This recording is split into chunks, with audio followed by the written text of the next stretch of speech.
The world won't understand you. Hey, but it's okay.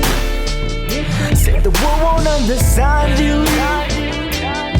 Cause I made you in my own way. Said the world won't understand you.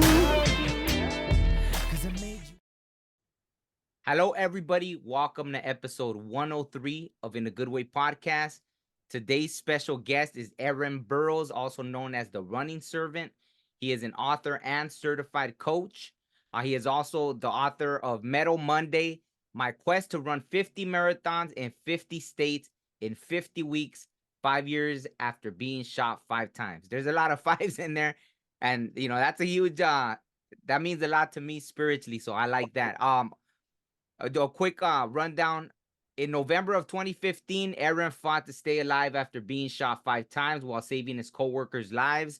As the blood oozed from his body, this promising professional trail runner saw his future jeopardized. Although he survived by a mere millimeter, a bullet remained buried in his right glute muscle, and debilitating PTSD would stalk him forever. So thank you, Aaron, so much for being here. It's an honor. Thank you for having me. I really appreciate that. And how fitting the title of the show, In a Good Way. If you would have caught me probably maybe a little over a year ago, we would have been doing this, and I wasn't in a good way because I had been battling so much. But one of the things that changed for me is last spring, mid-March, I ended up sleeping on a regular basis. Oh, wow. I had several years of sleep deprivation. When I first got shot, I didn't sleep for the first 10 days. It was very difficult. I closed my eyes and, here I am seeing it all happen over again. It got to the point where I was literally hallucinating. And Wow. it just wasn't a good thing. If I dozed off or whatever, I found myself punching a wall because I was fighting to get away. One time I was staying with my son and I was sleeping on the couch, and he said he came home from work, went into his room, shut the door.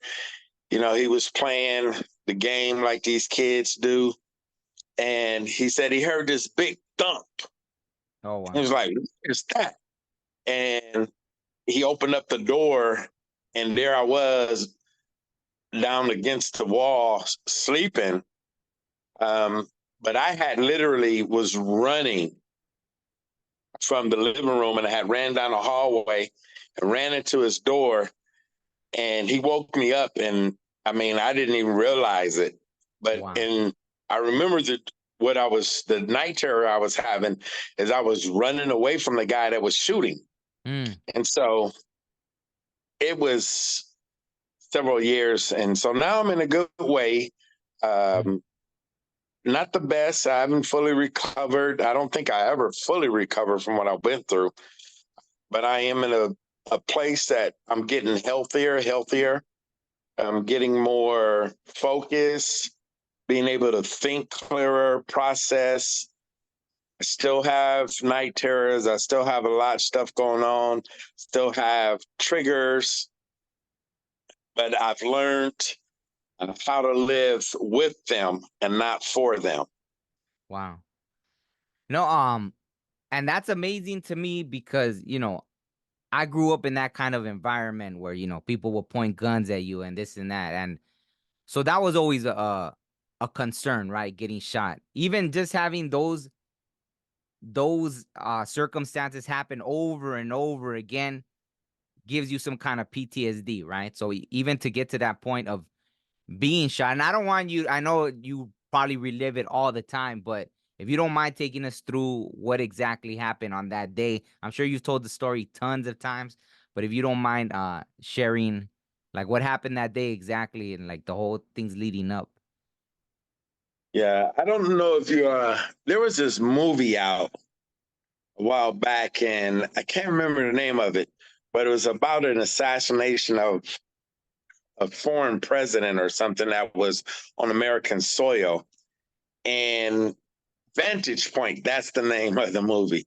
I know I've And seen it. I just don't yeah, remember it. It was a while it back. would Yeah. show the same story from like 4 different vantage points. Mm, So when you were asking this, I was just certain stuff was popping up in my mind, and it's like it's just a different vantage point.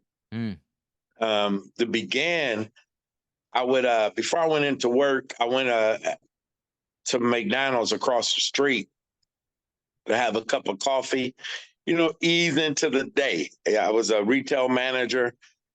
Anybody that worked retail understand it's a it's a grind and it's warfare in of itself. yeah.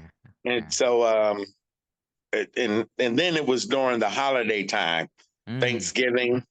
It was the day after Black Friday. 8 years, 8 to 10 years ago, Black Friday was a warfare. yeah. People lost their lives with Black Friday sales and stuff, and so uh, it was that type of environment. The day after was still kind of, most people didn't realize, but if you worked retail, you understood. The Yeah. day after was just as bad because people were coming back to the store to return stuff or do whatever, and people still fighting over items that were returned, and it was just chaotic. So I Mm. would want to sit down, have a cup of coffee, ease my way into the into the into the big box, if you Yeah. will.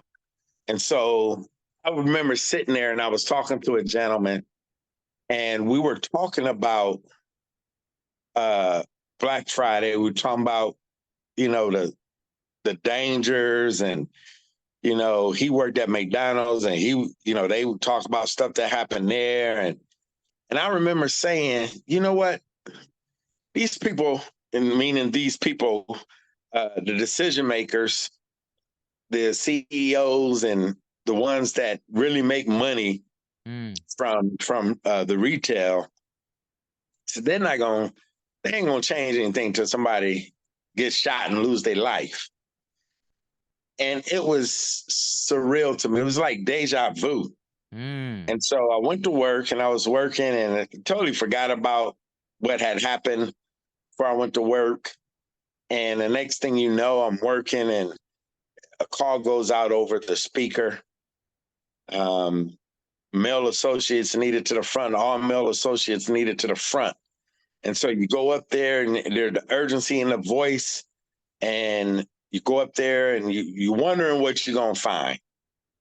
It wasn't unusual to have a paid all employees to the front, or all male employees to the front, or all female employees to the front, or this department and that department. So it wasn't unusual. What was unusual was the voice. You could hear the Mm. urgency. So it was like, hurry up and get up there, see what's going on. And you get up there, and all hell is breaking loose. And as I approached uh, the group of men that was fighting to subdue somebody, I heard the guy tell somebody else to go get the tool and put in work. Oh, wow. Yeah. And so I heard that, and I'm like, that's not good. And so I began to try to get people to safety. And there were, man, I don't, what, maybe about 10 people wrestling. And I thought it was different people, but it was like 10 grown men wrestling and trying to subdue this one guy. Wow. And I assessed from it that the guy had to be on some kind of drugs, Mm. that because he was manhandling men. Wow. And these not no punk men. These not, the material and the stuff that was being handled, it took some man to lift and move and to do things. So this guy up there just manhandling, and I'm just like, man, got to get people to safety. So I'm telling people to get get in the building, go through the door. People telling me, I ain't got to listen to you. You know, people want to see a fight. You know, that's the thing. And so it was other employees there, customers, and I'm trying to get people to safety. And eventually I turn and start pulling people off of the crowd, telling them to get in the building, get in the building. Oh, Before so you this was know it, outside in the front? This was yeah, outside? it was just, it had, I don't know where it began, but by the time I got up there, it was outside the door, Wow. Okay. which I'm sure, you know, with a fight like that, it may have began inside and, you know, with customers in the building, maybe somebody said, you know, let's get him outside. You know, I don't know. All I know is when I got up to the front, they were outside the front door. Mm. And so I'm trying to get people inside because I heard what he told the other guy to do. Next thing I know, man, the guy comes back and just starts shooting. Excuse me. At that point, people started running. They was making a beeline for the door at that point. But there were still people that I was trying to get off of the pile to get inside. Mm. So when I pulled the second to last person off the pile, it was a security guy and the actual guy that was still there. So I figured I would, you know, take the guy's strength away from him. And so I kind of like picked both of them up and body slammed them on the ground. And then I reached my arm around the guy's neck and pulled him off of the security guy.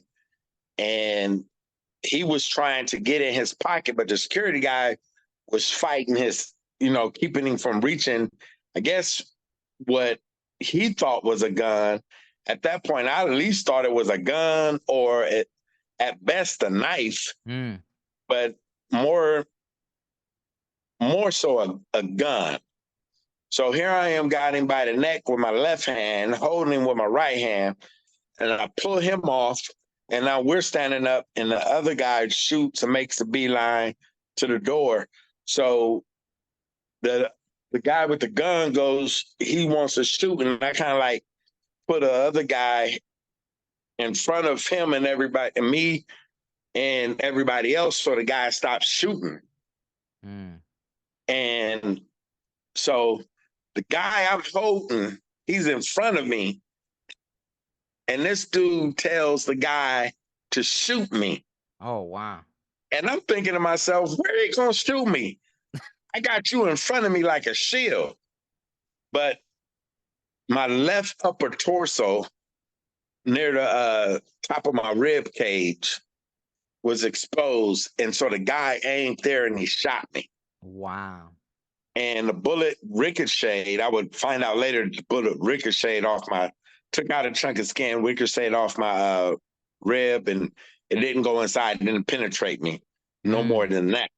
Wow. So at that point in time, I'm thinking to myself, these dudes are killers. Oh, wow. Because I ain't about to trust nobody to shoot somebody that got me in the hole that I had him in. And like, and didn't care. He wasn't afraid that the guy was going to hit him or anything. Wow. So when he shot the other guy that I was holding, he ran back like that. And he was shorter than me, but his head went into my head. And we fell back, and I pulled him back with me because I knew he was trying to buck me off of him. So I pulled him back with me, and now he's on top of me. I'm on the ground, but he on top of me. So the other guy with the gun, he tells me, let my nigga go. And so I let old boy go, and I'm sitting there like, y'all going about your business, you know. everything cool, you know, just going to get away. You can hear the sirens of the police coming. Everything's cool. Go ahead. You know, y'all going your way. And so the guy gets up and he tells the guy with the gun, kill him. Oh, wow. So I'm on the ground like this, my hands up, laying on my back, my legs bent, and the guy walks up over me, points the gun at me, center mass, standing over me, and says, I bet you the next time I tell you to let my nigga go, you'll let him go. And then he went to pull the trigger, and I kid you not, in an instant of a moment, it may have been 2-3 seconds at the most, but it was like God slowed down, just like in a movie, slowed down time. Oof. And I had a moment to think about my kids, who was going to tell them, how were they going to react? Wow. I got 5 kids, so I'm thinking about each one of them in my mind. And then I say to the Lord, I say, God, is this what it's like before somebody murder you? Mm. I didn't have any expectation of living past that moment. I'm on the ground, my hands up, he's standing over me. I mean, I'm vulnerable. What was I going to do? And then even from there, other guy, he still got whatever he has. So where I'm going to go? All of a sudden, my attention is drawn to this trigger finger. And keep in mind, it's nighttime right now. Oh, wow. You know, all you have is the lights on the front of the building, so they're not bright. It's raining, and I'm staring at this finger, and I see it going backwards. And right before the trigger gets pulled, the Holy Spirit of God tells me to roll over. Wow. I roll over, and just then when he pulled the trigger, the bullet that would have hit me dead in my center of my chest hits the ground behind me. Wow. The Holy Spirit tell me to get up and run. I hop to my feet and I run. And I remember at that moment, I played quarterback in high school. Oh, wow. So I remember at that moment when the coaches was teaching the running backs to hit the hole low. Don't give them a big target to hit you with. And so when I was running, I stayed low. I didn't give him a big target to hit me with, but he then shot 4 more times and they all connected. Wow. They all connected. I literally felt the bullets going in my body, and I ran in the building. As I was running, they opened the doors. As soon as I got there, went through and they shut them. The guy comes up to the door, bamming on the glass. He points the gun at me and tells them to open up the door so I can kill him. Wow. So everybody else has spread to either side of the door. I'm just standing there. And so eventually the guy takes off. I guess his friend calls him or whatever. They take off and the police come. You got the ambulance, you got the police, the fire truck. They all there. They come inside. They like, you know, what's going on? And people like, he been shot. And so several people were grazed by bullets. Oh, wow. I was the only one that was, well, they said that it was another guy that got shot in his thigh. But everybody else was grazed by bullets, but I was the only one that was hit. 5 times. Mm. And so the medics is like, take your clothes off. Now, we in front of everybody as at work, customers and everybody, and they want me to strip down like to my birthday suit. And I'm making a little joke. I'm like, I ain't about to strip down like that. I'm about to make all these women up in here happy. you know. And so the guy, like, they serious. He said, you been shot. We need to see where the bullet wounds are. And then I say, dude, I ain't stripping down. And so one guy said, well, take him outside and put him in the back of the ambulance. And so they take both of us outside, put us both in the back of the ambulance. It's like 6 people back there with us, stripped down, and they just looking your body up and down. And they like tell me, we don't see any entry wounds. Are you sure you got hit? I said, I know I was shot. I said, I feel the hot metal burning in my body. I can feel it. I'm like, I know I've been shot. So they keep looking, and then they taking my vitals and stuff at the same time. And one of the paramedics say, I found an entry wound. No. So now they're going to take me to the hospital. But the guy that was taking my blood pressure, he was like, well, we're going to take him anyway because his blood pressure is like 268 over 200. Oh, wow. Yeah. So my mind had started shutting down. My brain, to kind of protect itself from stroking out or me having a heart attack or whatever it was doing. That's what it did. Wow. So I ended up going to the hospital from there.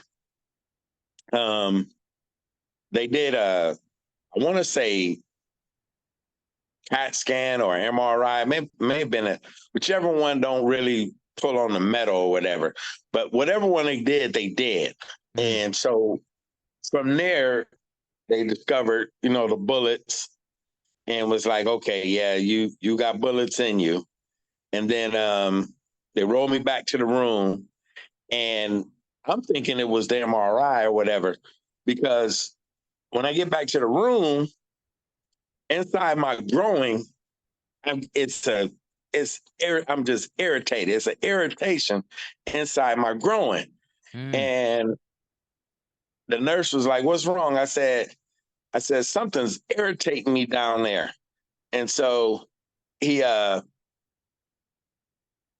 me to hold my leg open, and he pulls the gown over, and the bullet was sticking out of my leg. Oh, wow. He takes his fingers and literally pulls it out like that. Wow. And so after that, they sent me to go get an x-ray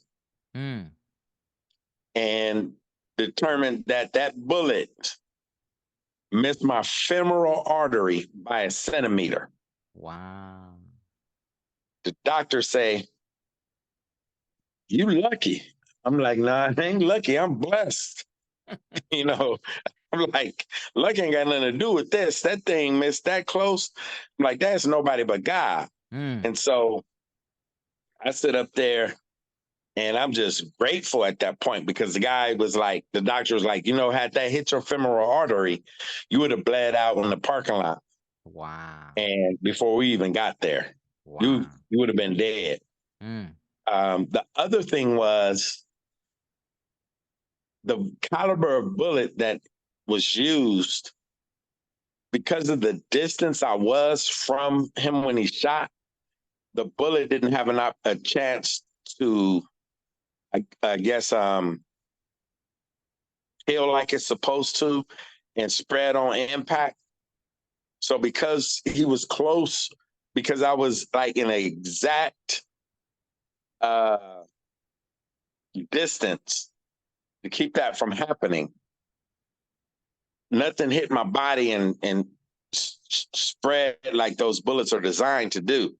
Wow. Which was another amazing fact. That's why they couldn't find, they had trouble finding an entry wound, is because I was so close that when the bullet hit my body, it was so hot that it seared the entry point. Wow. It kind of like cauterized it, if you would, Mm. because of the heat. And everything was just where it needed to be in order for me to survive. Wow. And that's the providence of a holy God. I don't care what nobody say. No, I'm with you. I got Yeah. you. Yeah. When you go through something like that and you see time stand still like it did, and you have not an unction, but you literally had a voice of God tell you, roll over, jump up and run, and you survive. That's providence to me. And then plus, just being a believer in Jesus Christ at that point anyway, there was stuff that happened that I really didn't even pick up on. I don't even remember. When a detective came up to the hospital to interview me, he first he congratulated me. He was like, "You're a hero." He said, "I want you to know that you saved the lives of several of your coworkers, and 3 for sure." He said, "I spoke to 3 men that told me, had you not did what you did, they know they would have been dead." And he told me, he said, "And I heard that you used to be almost 400 pounds till you started running." Oh, wow. And I was like, "Yes." He said, "Do you know if you would have still been almost 400 pounds, there's no way that you would have been able to hop to your feet like you did and run?" So I'm thinking at that point, not at that moment, but later, like now when I have spoken about it, that he had to have seen the video from the security cameras.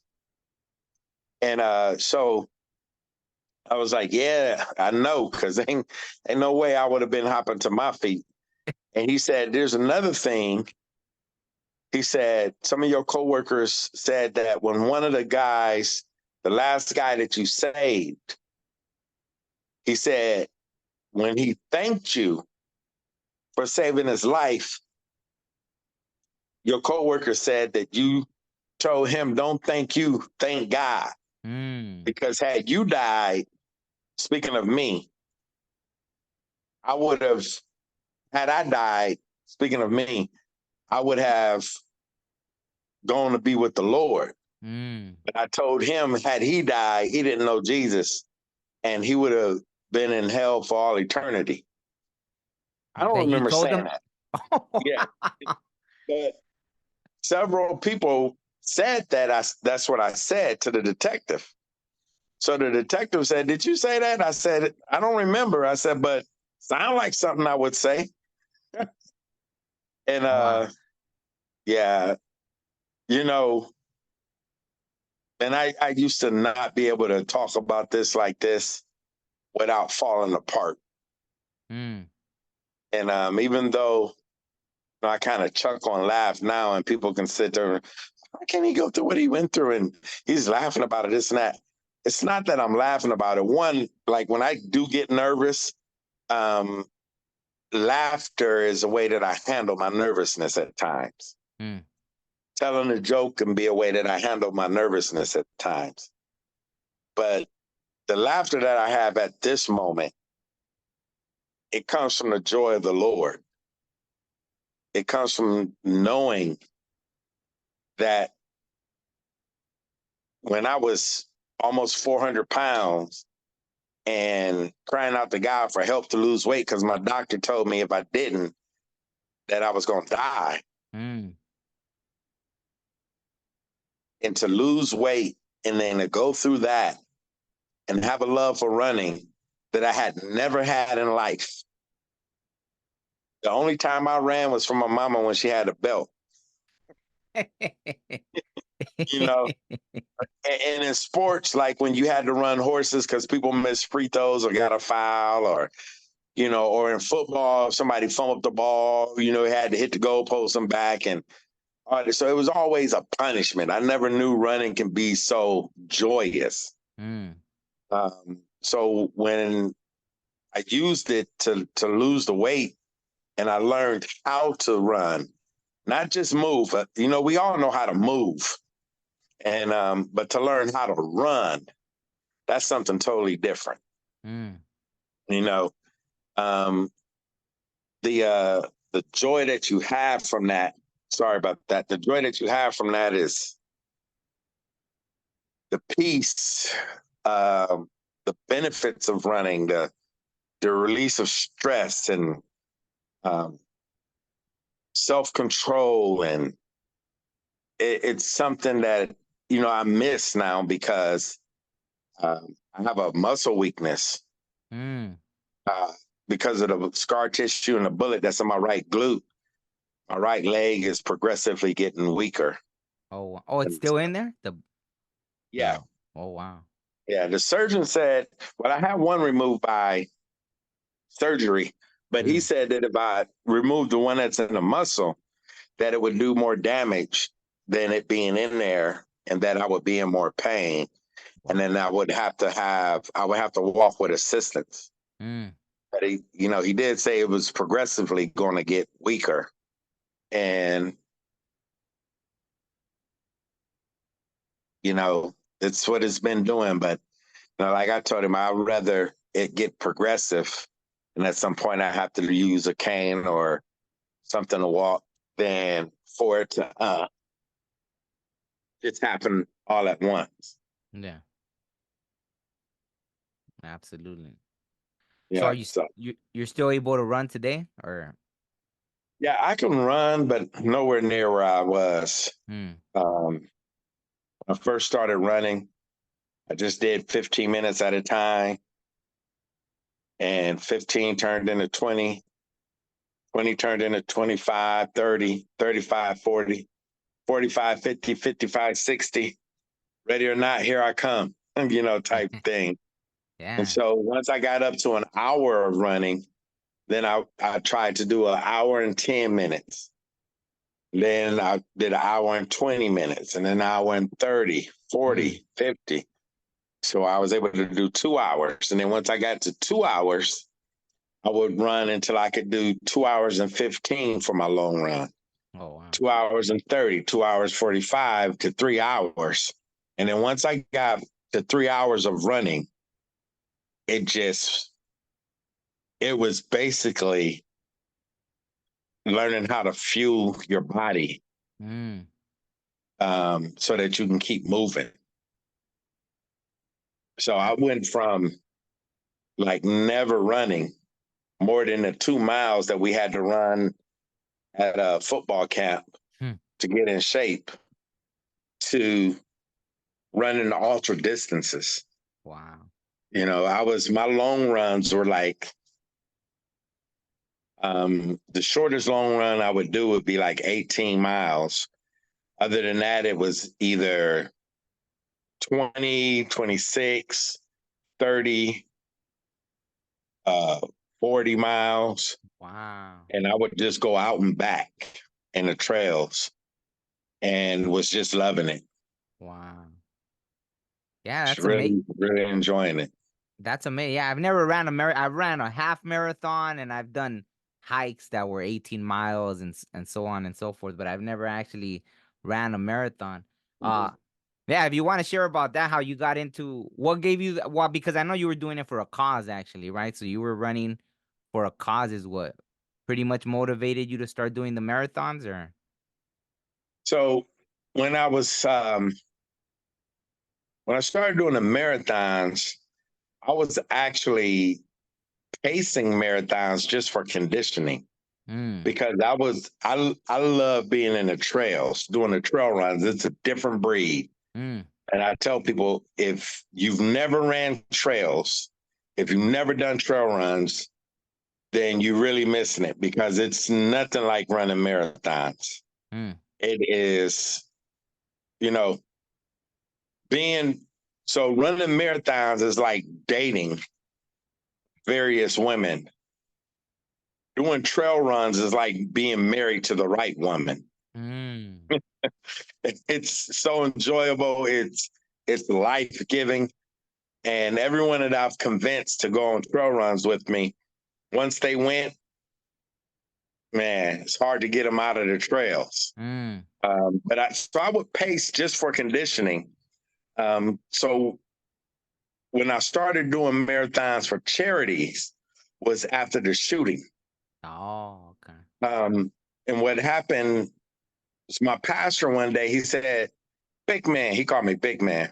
Hmm. He said, "Big man, have you ever thought about doing a competition, being a professional runner?"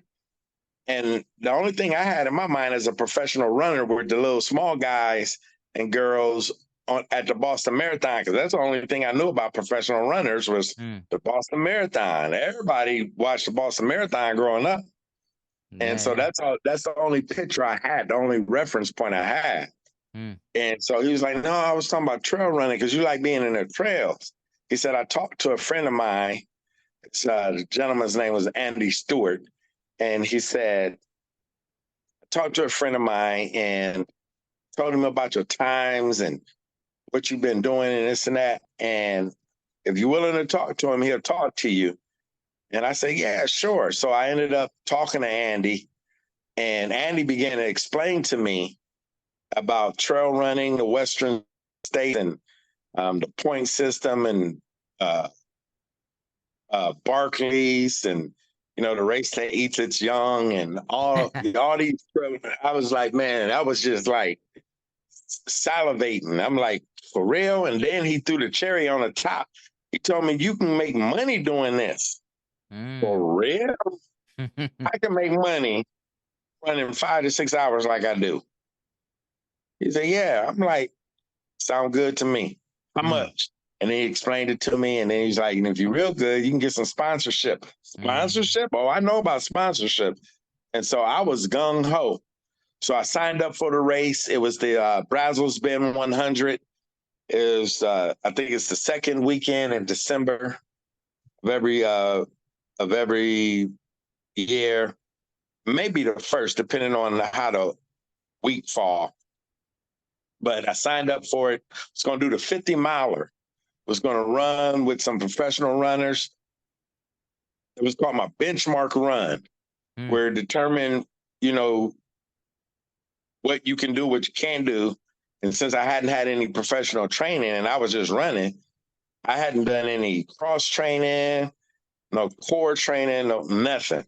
Wow. I was just running. And so 2 weeks before that benchmark run is when the shooting took place. Mm. Shooting Wow. took place. And I know it's a joke amongst runners, but it was true for me. I didn't know it at the time. But when I went to see the surgeon, after I got released from the hospital, I had to go see a specialist, that surgeon that specializes in gun wounds. And, he examined me. He looked at everything, all the imagery and stuff, and he showed me where the bullets were, and, said that what he was going to do and what I could do. And so he was like, "Do you have any more questions?" And I said, "Yeah."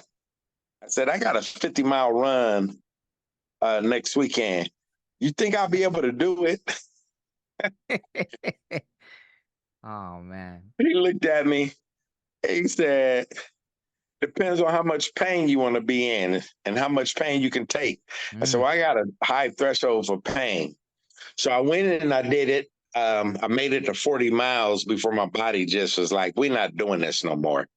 I was in so much pain that I Wow. was tripping over my thoughts. Wow. Yeah, my legs was giving out on me. I had vertigo. I couldn't stand up straight.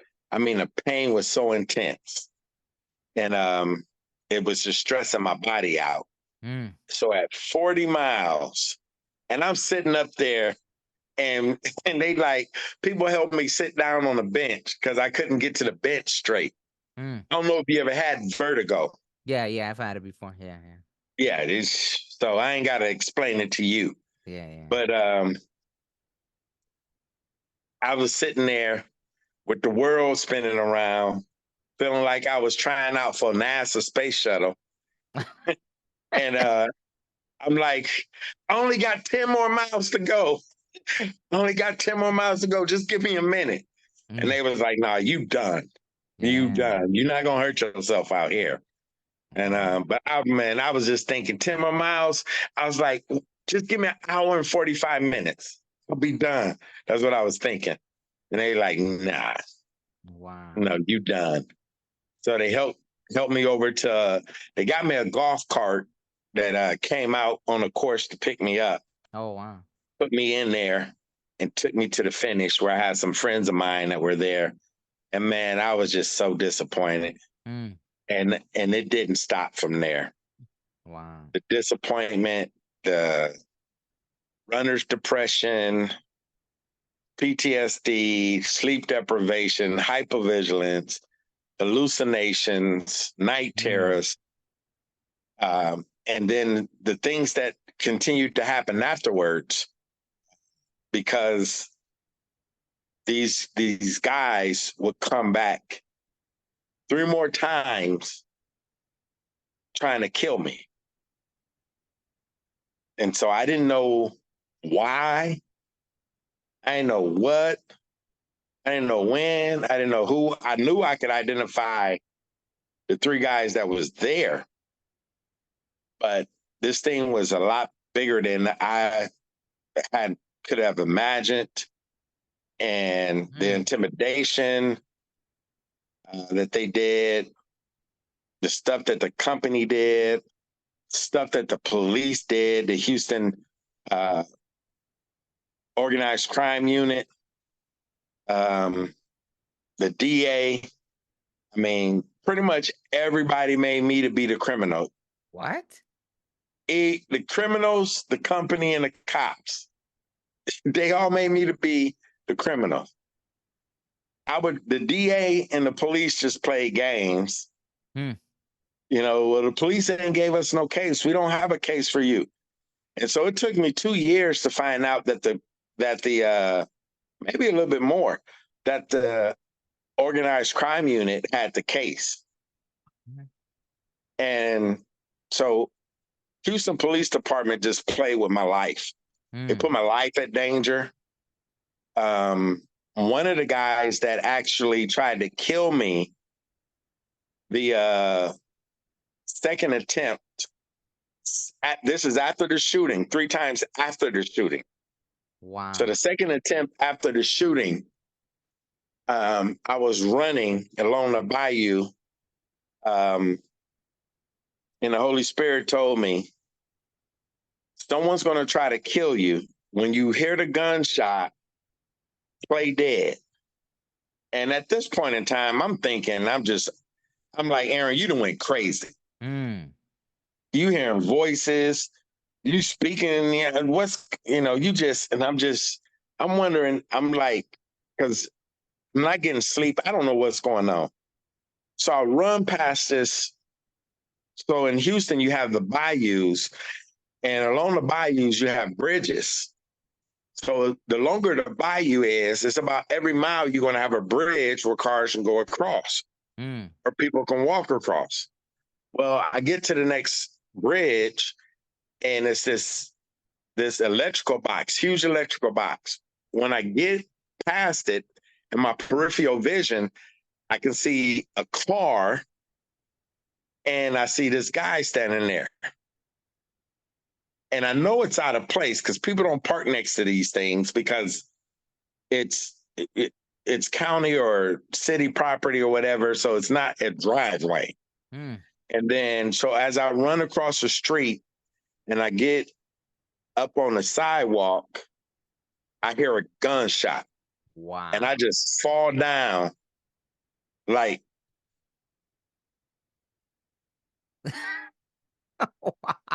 and I'm not breathing. My eyes not blinking. I'm just looking. And this guy come running up, they watch too many movies, man. He come running up like in a movie, and he checking to make sure I'm dead.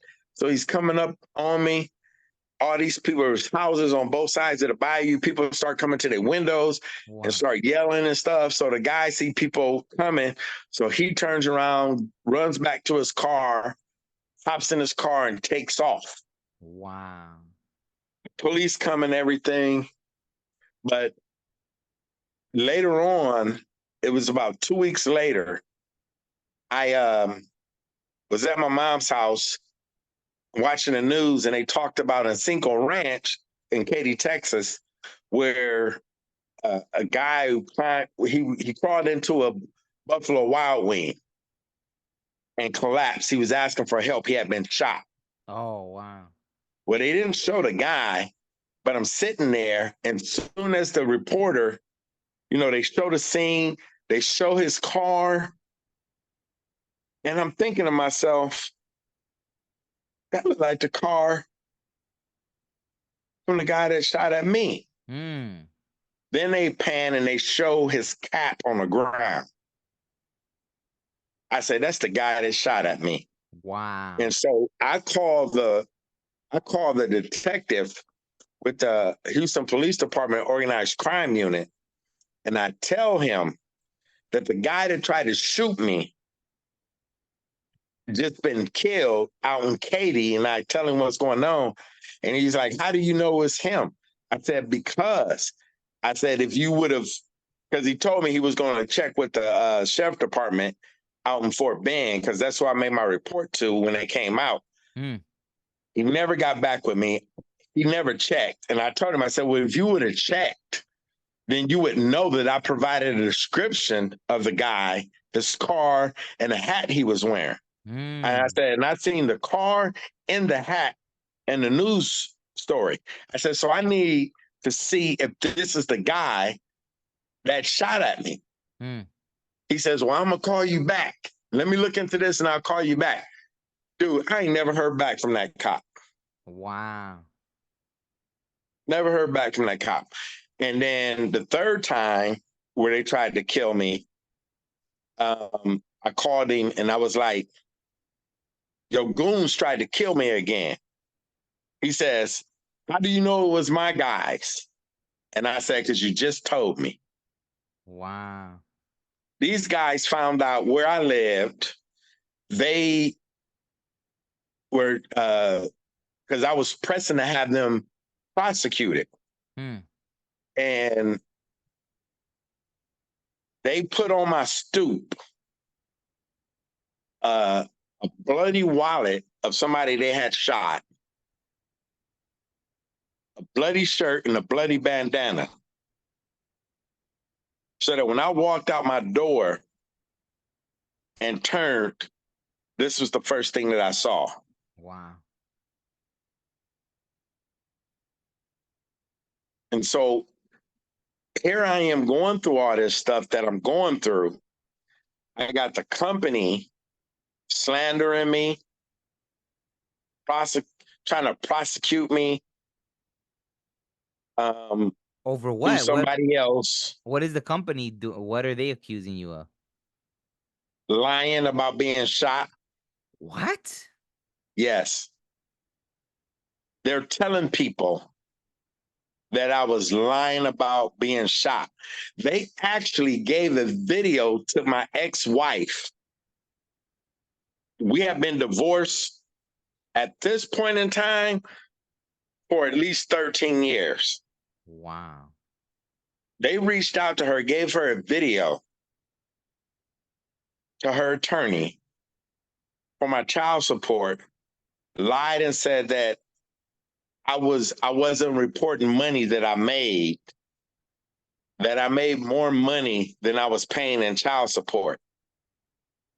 Well, guess what? I'm in a great state of Texas. You miss one payment, they deduct it from your check before you even get it. So if anybody's sending the wrong amount, it's the attorney general with the company. It ain't me, because I don't even get the money. It comes straight up out of my check from a court order. So if it's the wrong amount, it ain't my fault. But they were lying. Then they said that I was lying because I didn't get shot. And they told my ex-wife's attorney and her that they needed to solicit the judge or petition the judge, I'm sorry, to have me brought up on federal fraud charges for Social Security disability fraud. And I mean, if this stuff wasn't in writing, and I tell people all the time, you can go to Fort Bend and find out if you like. Fort Bend County, Houston, Texas, or Fort Bend County is Sugarland, where I used to live, where my ex lives. And you can look this stuff up. Wow. The lies just don't stop. They know what she did to me in lying with my daughter. So they figured they could take advantage of that and have her do it to me.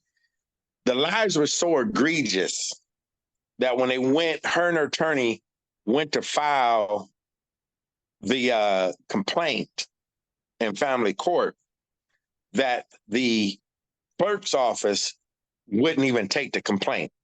Oh, wow. Because it was so outlandish.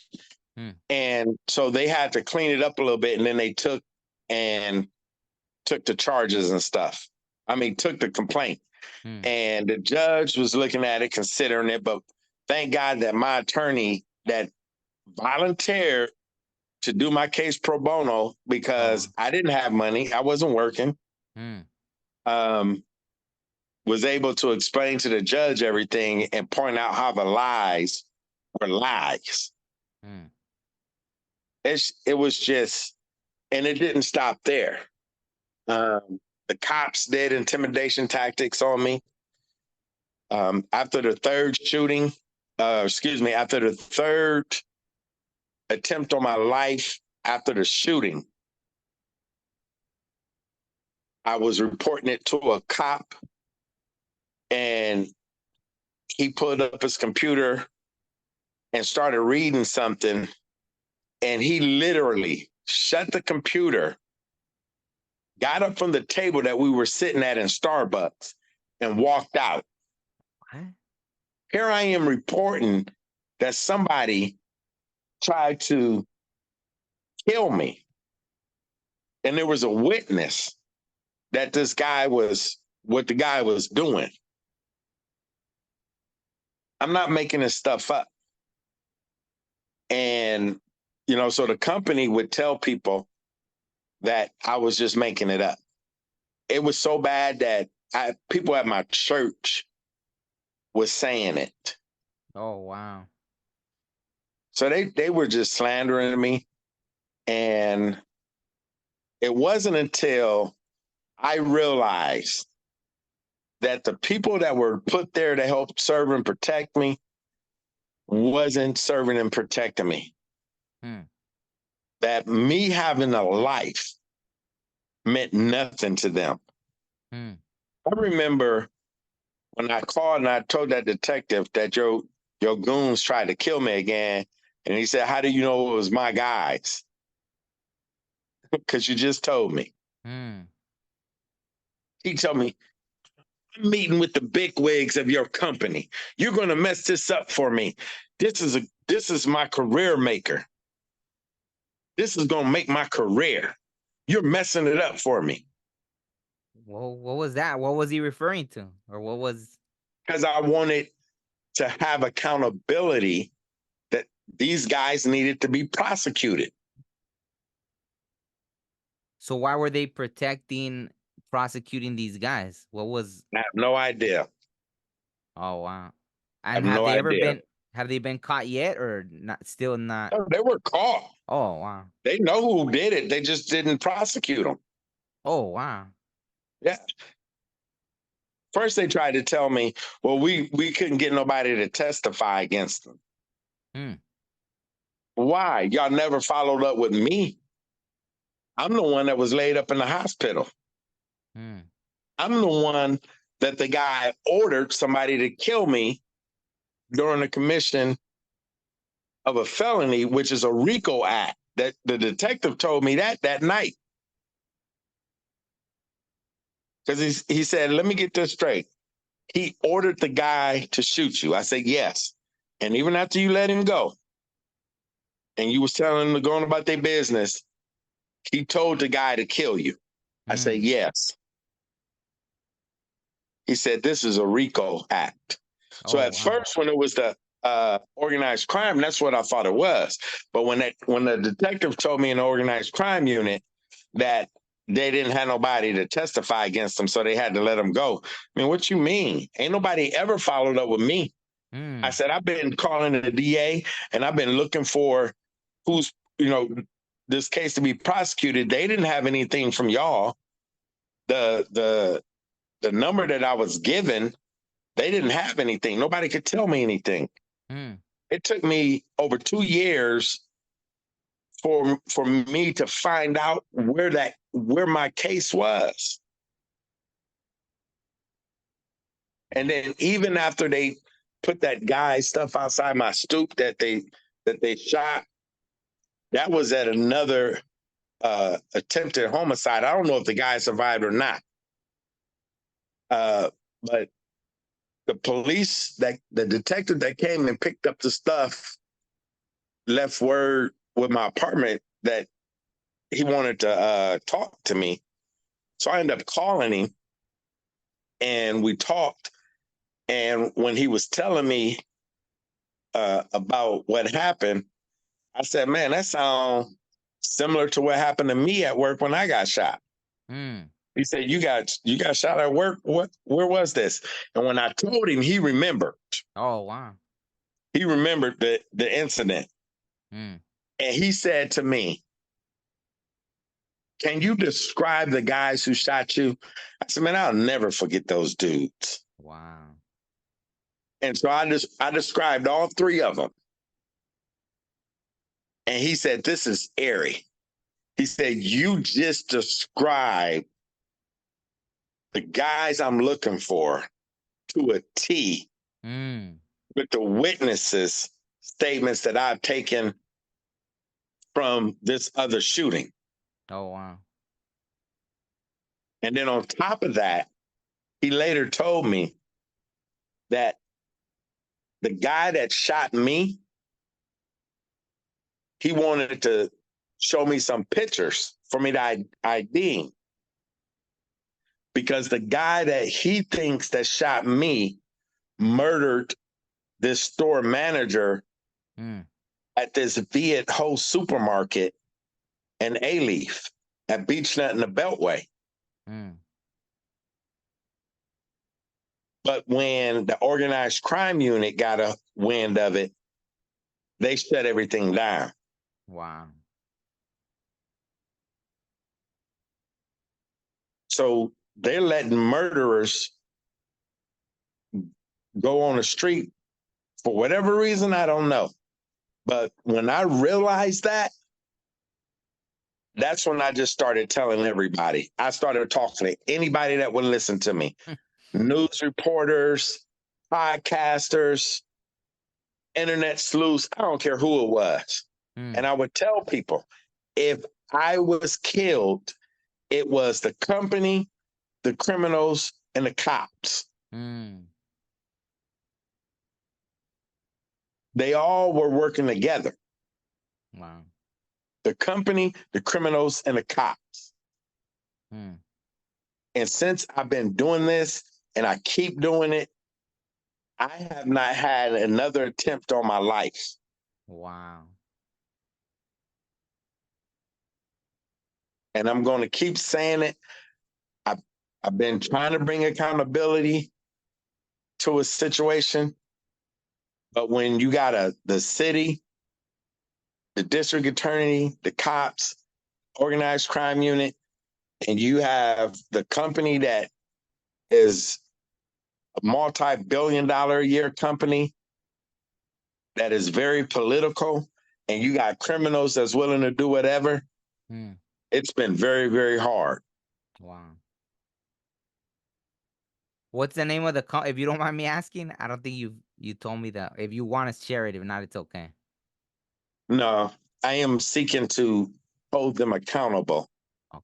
And so I don't want to say their name.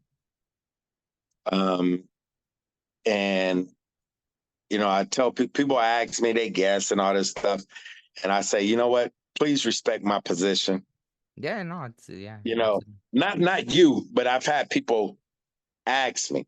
Mm, And I've literally had people say, oh, he told me X, Y, and Z. And I'm like, no, I didn't. mm, But he said that the company did this and gave him this. And no, I didn't. I've had literally this company throw their money at family members.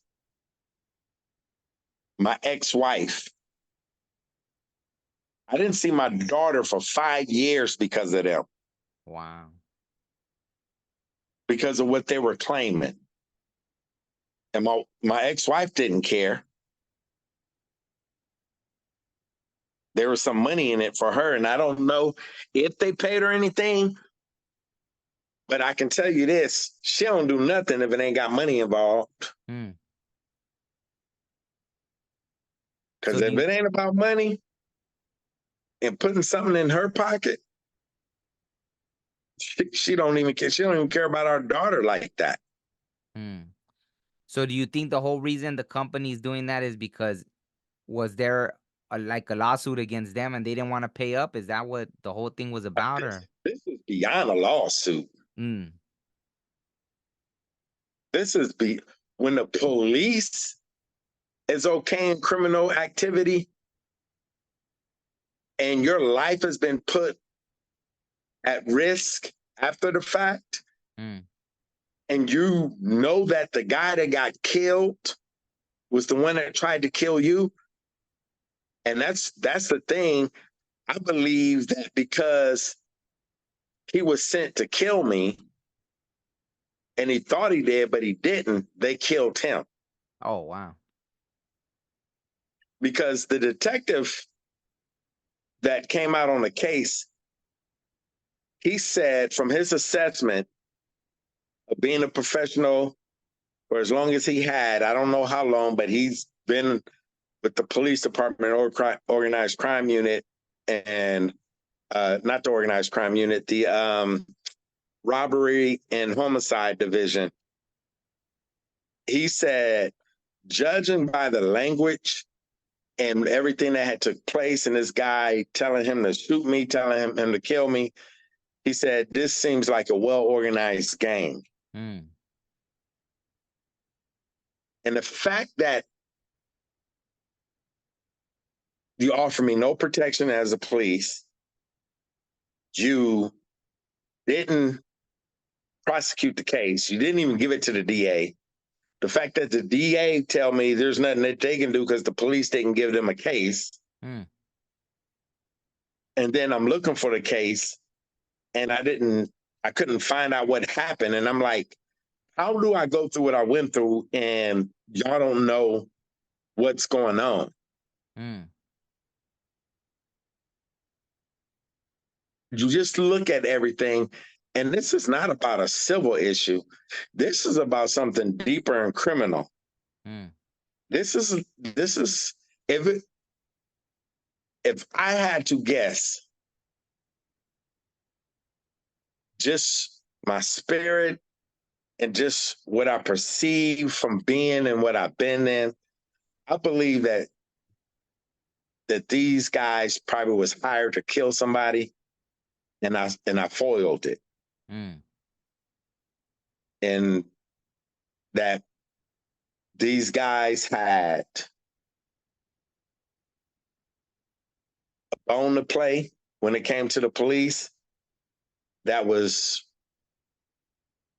such a good card or whatever that the police did what they did. I know for the detective, he told me why he was doing what he was doing, because it was a career breaker, a career maker for him. He called me the career breaker. Wow. This is going to make my career. You're trying to destroy that. So I knew why he was doing, why the company did what they did, involving my child, a 13-year-old daughter of mine with her mom. I've never seen the video, but you give a copy of it to my ex-wife attorney and she sees it so that you can make people believe that I made up being shot. Why is the video not showing you getting shot, or what was the? I've never seen the video. Oh, That's my wow. point. Yeah. I never seen the video. My attorney subpoenaed it, and nothing ever happened. I never seen it. Hmm. But my point is you give a video of the shooting to my ex-wife for child custody issues. For what? Saying that I lied about being shot. Hmm. You need to tell have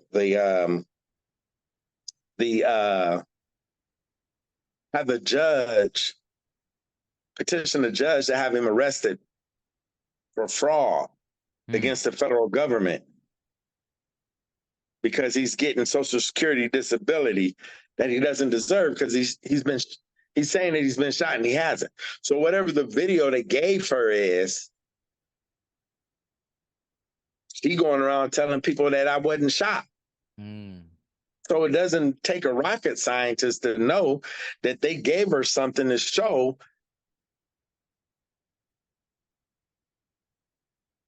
However, it was doctor, I don't know. But there's no way that you can sit there and watch what happened, because I was there, and say I wasn't shot. But the medical records show that you were, right? There's already the medical records that from everything that's been going on, right? Yeah. Okay. So, wow. My point is that doesn't stop them from doing what they did. Absolutely. Yeah. I don't determine whether I get on Social Security disability. Hmm. The state determines that. Wow. And that's why my attorney was able to stand up against these allegations that they were claiming. Hmm. But the issue is that they went on the assault to slander me, to slander my character. Hmm. So, And to do what they did, to where the DA and the police is hiding stuff. This is not about they got insurance for that stuff. hmm. You got insurance for stuff like that. Yeah. It's something more. So when This all is that a multi-billion-dollar a year company. This is, let's say they say, oh, you know what? We'll give you $1 billion, and that ain't nothing to them. Hmm.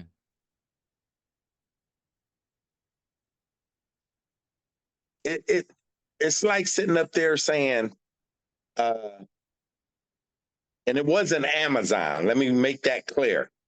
But it's like sitting up there saying Amazon is trying to cover up an accident at their plant that they got insurance for. It's like you trying to cover up a car accident by committing a murder that you got insurance for. Why are you going to try to commit a murder to cover up your car accident that you got insurance for? That don't make sense. If you or I did that and told the police, I just didn't want nobody to know about the accident, so I killed the person, they're going to be like, nah, you got insurance for that. Your insurance is valid. They would have paid for that. What really was happening? There got to be something more to where the police and the DA is doing what they're doing. The organized crime unit is doing what they're doing. These guys went back into different locations of my company that I had worked for, looking for me, like they owned the place. I had somebody call me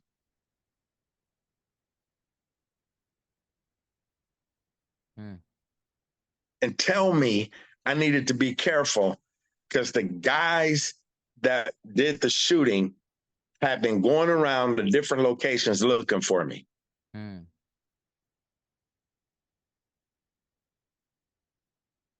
Do you know that that means that they think that they're untouchable? Yeah. And if that guy did murder the one that shot me, that the one cop was investigating, and he got shut down from showing me the pictures, he did murder that store manager at the Viejo supermarket, and the cops are doing all these things, your insurance don't cover that. Your insurance don't cover murders. Now, I don't know what happened, but it don't take a rocket science to see that you rear-ended me. Your insurance is going to cover it, but then you got all these killers after me. You over here slandering me in a civil proceeding, keeping my daughter from me, providing the evidence that I'm asking you for that I don't get, I didn't see, and you giving it to my ex-wife, telling her that I didn't get shot, that I made it all up, that they need to petition the judge to have me arrested for felony fraud against the Social Security disability. Something ain't right. And then the cops do what they do. The criminals intimidate me. The cops intimidate me.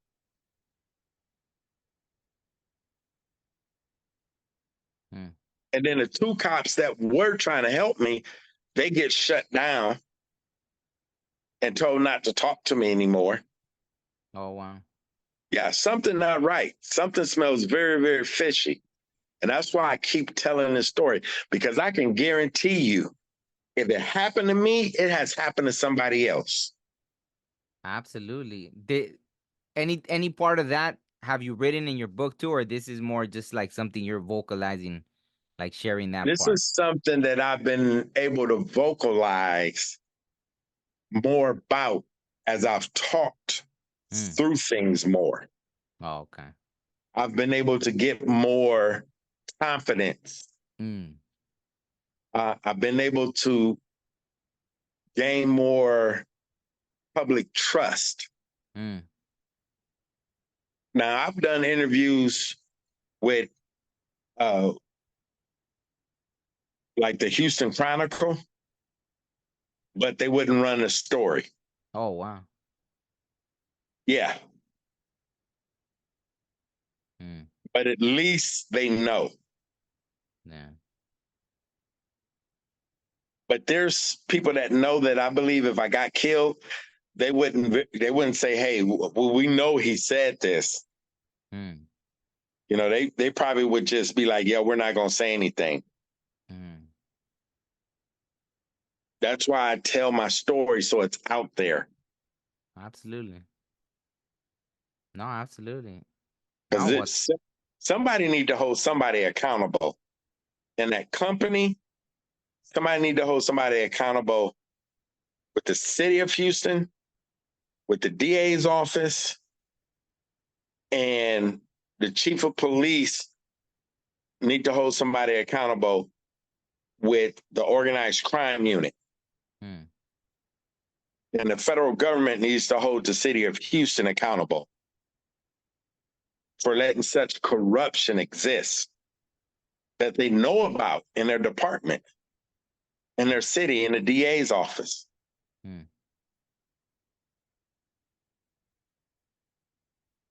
Yeah, I've literally I had a situation where I was being intimidated by cops, and I rode into to the police. Never heard back from them.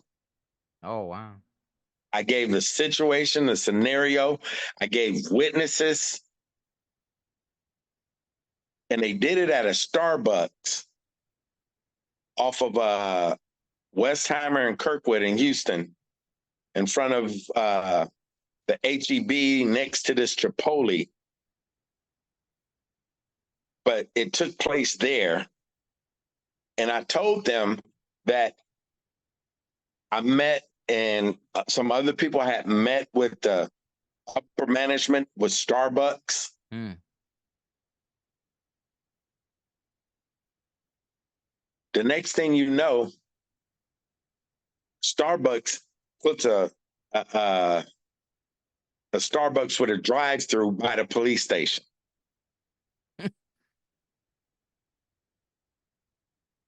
Mm. These people got money, bro. Mm. These people are in powerful positions, and what they're doing is wrong. I don't know who they are, but it's wrong. Mm. When I couldn't, as a citizen of the United States of America, as a resident of the city of Houston, that was the victim of a violent crime, can't go to the police for protection.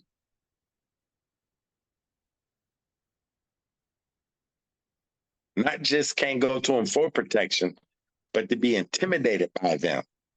Mm. That's not right.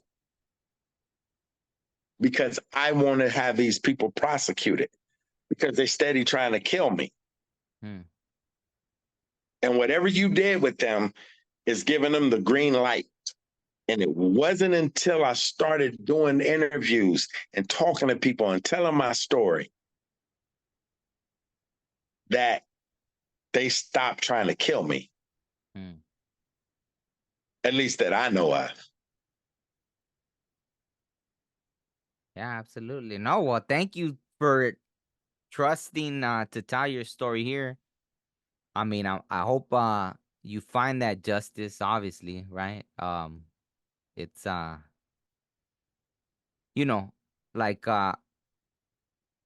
it exists, right? Unfortunately, there's things that exist where there's corrupt things, and unfortunately it wouldn't be the first time. And like you said, Fortunately, it's not. yeah, like you said, it sounds like a movie sometimes where someone might be like, man, this is just too crazy to believe, but like we said, it's not the first time. And you know yeah, it sounds pretty like to go through all those things that you went through and then have to go through this situation. Like, how has it been with the church? Have they been supportive of you, or like you said as well, it bled out into that environment as well, right? Where Yes. um Well, the elders of my church, my pastor, and other church members have been very, very supportive. no, okay, Unfortunately, with the church, it's like the front and backyard, right? You're going to have weeds that grow. yeah, You know, you know, we live in a fallen world, a sinful world. So the wheat and the tare is going to grow together. The issue is in order for evil to prosper, good people have to do nothing.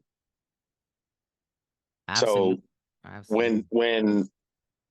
when I brought it up to the elders of the church, they couldn't believe it after what I went through. Mm. But then when other people started saying yes, I've heard people say this, and other people started saying who said stuff. Yeah, now it's believable. But everything that they've done has been unbelievable. Mm.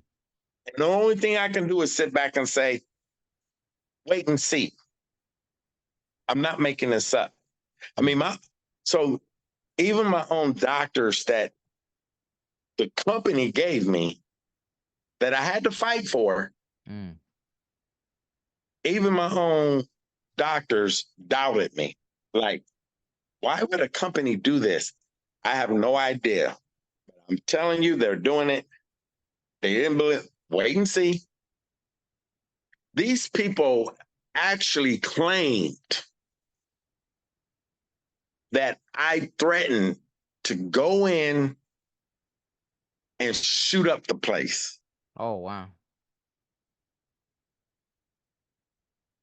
And because I didn't act a fool,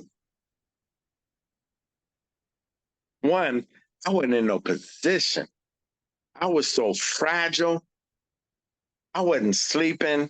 I don't know what's going on with me. It ain't like you experience PTSD and take an Excedrin migraine headache medicine and it goes away. Yeah. I didn't know what was happening to me. It would be almost 2 months later before I even seen a medical mental health professional. It'd be a month later before I even had the bullet that was causing me a lot of pain. The one that's in there causes me pain. But the other one caused me a lot of pain to where when the doctor asked me, well, how much pain does the one bullet? I said, I don't know. I can't differentiate them. But it would be almost a month. So when they were saying these things, this is during this time where I'm not getting any help. And I'm fighting for literally to survive. And I would just tell people, just wait and see. Like when they sat up there and said that I threatened to shoot the place up. I said, if y'all believe that, why are y'all on the phone with me? How come you haven't reported me to Homeland Security, the FBI, the police? Y'all got 180 something employees in that building that you have a responsibility for. And you're on the phone with me to determine whether or not I said that. I said, you know what? I've lost all respect for the leadership of this company. And I hung up.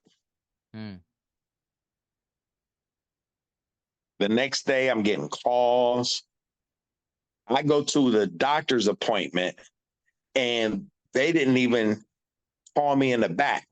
The doctor did my examination in the lobby in front of other patients, in front of other staff members, because they called and told them that I threatened to shoot up the place. So people was afraid to be around me. This was a well-crafted, thought-out plan that these people put in place. And I said, so I had to do an interview. Now, keep in mind, here I am trying to get to go see a psychologist. Now, all of a sudden, I got to do one with the insurance psychologist or whoever called me because of the threat that was made, the alleged threat. I'm sitting inside of a restaurant, crying, bawling out of control, sobbing, with my head down on the table, just embarrassed, having to take this call. And I'm answering all the questions, this and that. And finally, I just say, you know what? They record all the calls unless you tell them you don't want it recorded.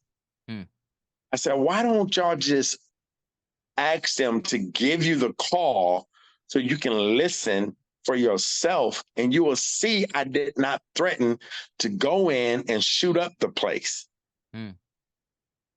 You know what the guy told me? We already listened to the call. We know you didn't threaten to shoot up the place. We know that what they're saying is wrong. But because of what you've been through, we just wanted to make sure you were okay. Oh, wow. He said, in my report, I'm putting in that the company is at fault for this. Mm. They just laughed. The police, like everybody made me, except for that detective that night came to the hospital and said, "You a hero." After that, I was the villain. And I just wasn't the villain. I was the Joker. They turned church members, family, friends, coworkers. They turned almost everyone against me. And on top of that, the criminals were still trying to take my life.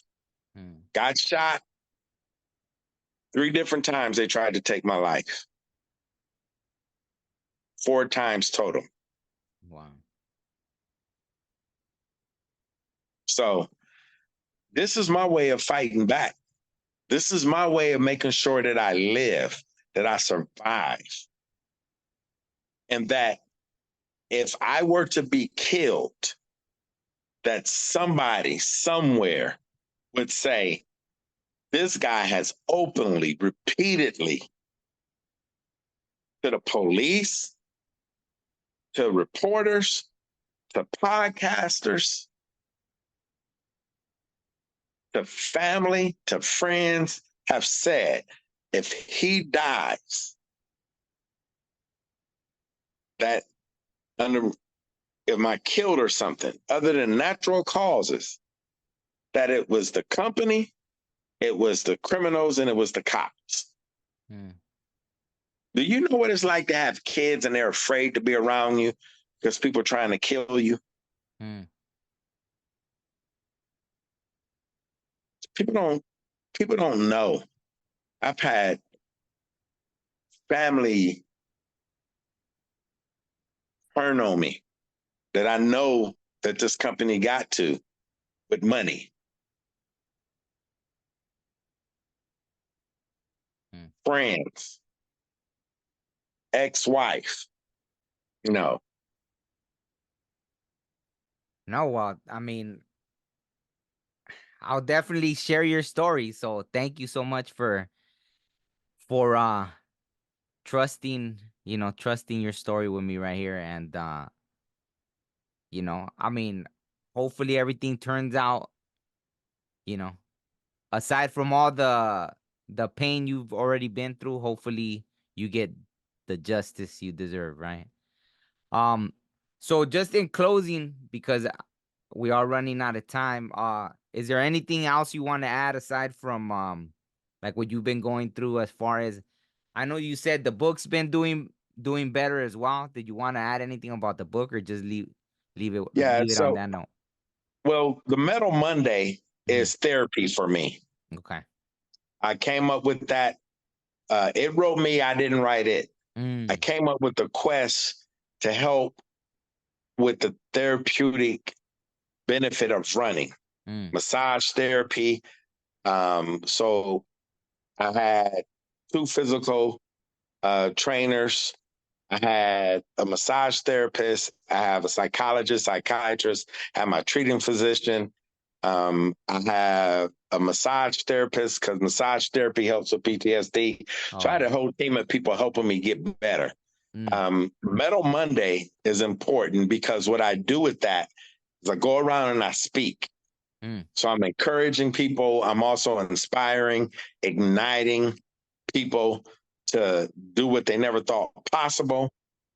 And I'm also, through the sales of the Metal Monday, or if you want to make a donation of any size, I'll send you an autographed copy of a book. But it allows me to go out and speak about these things at conventions, at races, run clubs. And I tell people, I don't care if you want me to come speak to your family. I'll come speak to your family. You want me to come speak to you? I'll come speak to you. This is healing and help for not only me, but with all these shootings going on, it's people need to understand what people that have been exposed to this, not just shot, but what people have been exposed to these shootings, what they're going through. I definitely try to talk to companies. If they don't do anything else but let me come talk to the committee that's dealing with their policies on active shooters, how a company needs to treat their employees after something like this. Yeah. It's just tremendous. So if anybody want to book Metal Monday, you know somebody that's been through any kind of mental health struggle, or have lived life and need some encouragement, or trying to do something that they never thought possible, or taking a tragedy, turn it into a triumph. That's Metal Monday is for you. It's more than just a book about running. It's about running for your life. And anybody can catch me on social media at The Running Servant. All my Cash Apps and stuff is at Running Servant. My Venmo, my PayPal, my Cash App. If anybody want my Zelle, it's 832-839-0630, 832-839-0630. If you want to Zelle me, if you want to email me, it's aaronburros@yahoo.com. AARON as in Nancy, B as in blessed, URROS as in Sam @yahoo.com. Just send me a request. I get the book to you. If you want me to come speak to you, your family, I'll come speak to you, your organization, your church, anybody that want to listen, because this is serious. And the more I'm speaking, the more I share, the more people I come across that have been a victim of violent crimes and shootings, and they're suffering in silence. Because a lot of what I've been through, they've gone through, and they just didn't have to fight. And I don't blame them. I don't blame them. This has been a living hell. If somebody was to, God forbid, but if somebody was to molest one of my kids or something, I wouldn't wish what I went through on them. I just wouldn't. But there are people out there that have gone through what I've gone through, that haven't had a voice. They've been suffering in silence. They haven't gotten the help that they need. They didn't get the support that they need, and they didn't know how to fight. I've been fighting. So I'm going to continue fighting. And every time I open my mouth up and tell the story, every time I get an email, every time I get a text, every time I get a call, and somebody telling me, man, you don't know what your story has done for me, it empowers me. And when I get empowered by other people, that lets me know the responsibility that I have, because I'm not where I am because of me. I'm where I am by the grace of God, and I'm where I am because of the stories that I've heard as I traveled around not only the U.S., but the whole world. And people have heard of me. I was in a marathon in London, and people calling my name out, Running Servant. People want to take pictures with me. People wanting my autograph in the airport. People telling me stuff. Man, that is a responsibility that I take serious. So, yeah, reach out to me. Absolutely. No, thank you so much. I'll put all those links. If you want to send me all those links plus a photo for the thumbnail that I could use, I'll put all that in the description. So, no, thank you so much. And I read the reviews also on Amazon, your books on Amazon, and I read the reviews, and it had nothing but great reviews as well. So thank you so much for sharing that. No, thank you for your time. Thank you for sharing the story. I'll definitely put it out there. And I absolutely hope you get the justice you deserve. So thank you so much. And thank you for being so heroic. And, I'm sure your coworkers told you tons of times, but thank you for having that courage and doing what needed to be done, right? Unselfishly, right? So thank you so much. So on that note, Aaron, it's been an honor. And yeah, if you could please send me those links and I'll put them all. So thank you. Pleasure's mine, sir. No, likewise. Thank you so much. Thank you. Okay. Take care. Life may move fast, story may move slow. I met a silly man who said he'd make it slow. We look up out towards space, or even at the sky. One that gets away, but never look inside. Breathe in, breathe out. Life is amazing, but we'll figure this out. I mean, human beings, I ain't got no doubt. Yeah, that's right. Yeah, sometimes you just feeling it, you know what I'm saying? You just feeling it.